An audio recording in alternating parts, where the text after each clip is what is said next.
मिष्टी और किशोर दोनों भाग रहे थे और वो साया उनके पीछे भाग रहा था।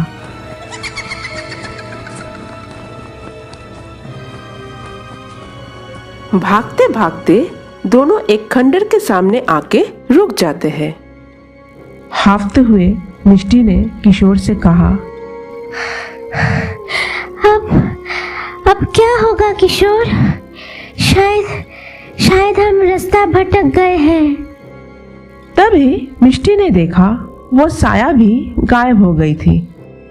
मिष्टी ने धीरे से कहा, वो साया कहाँ गायब हो गई? किशोर ने चिल्लाकर कहा, अगर हिम्मत है तो सामने आओ। लेकिन उनके पीछे कोई भी नहीं था। किशोर ने कहा, डर के भाग गई होगी। मिष्टी तभी भी डरी हुई थी और उसने डरी हुई आवाज में कहा, लेकिन अगर वो साया फिर से वापस आ गया तो? किशोर ने हंसते हुए कहा, अरे पगली, मैं हूं ना तेरे साथ। मिष्टी ने देखा सामने एक खंडर है। उसने कहा, इस जंगल में ऐसा खंडर कहाँ से आया? किशोर ने मिष्टी का हाथ पकड़ते हुए कहा, चल अंदर चलकर देखते हैं। मिष्टी ने कहा, अरे नहीं, मुझे डर लगता है। किशोर ने जबरदस्ती मिष्टी को खंडर के भीतर ले गया। मिष्टी और किशोर खंडर के भीतर जा ही रहे थे, तभी अचानक एक बिल्ली ने आकर उनका रास्ता काट दिया। मिष्टी डरते हुए चीख पड़ी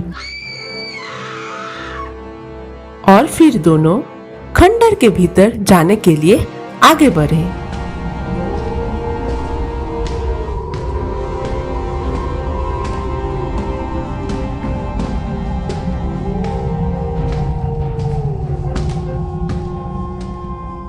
जैसे ही किशोर और मिष्टी दरवाजे के पास पहुंचते हैं, दरवाजा अपने आप ही खुल जाती है।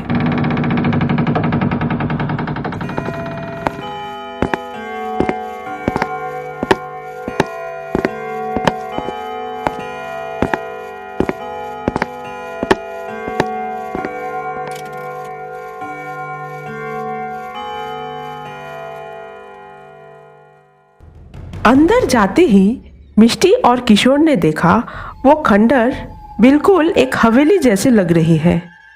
मिष्टी ने किशोर से कहा, अरे किशोर, ये खंडर तो बिल्कुल हवेली जैसे लग रही है। किशोर ने कहा, अरे हाँ मिष्टी, तू एकदम सही बोल रही है।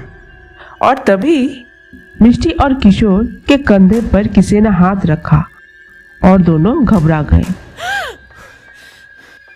पीछे मुड़कर दोनों ने देखा एक बुजुर्ग औरत खड़ी थी। बूढ़ी औरत देखने में थोड़ी डरावनी लग रही थी। बूढ़ी औरत ने कहा, कौन हो तुम लोग और यहाँ क्या कर रहे हो? मिष्टी ने किशोर के कान में कहा, ये कौन है? किशोर ने बूढ़ी औरत से कहा, वो दादी, हम रास्ता भटक गए हैं और वही ढूंढ रहे हैं। मिष्टी ने बूढ़ी औरत की तरफ देखकर बोला, क्या इस खंडर में कोई साया है? मेरा मतलब कोई भूत है? बूढ़ी औरत ने कहा, पता नहीं बेटा, मैं तो यहाँ 500 साल से रहती हूँ। मुझे तो कभी कोई भूत दिखाई नहीं दिए।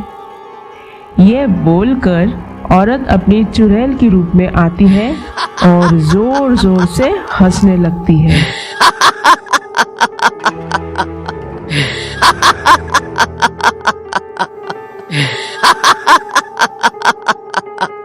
और हंसते हंसते वो गायब हो जाती है। ये देखकर मिष्टी धड़ाम से बेहोश होकर गिर पड़ी और किशोर वही पत्थर की तरह खड़ा रह गया।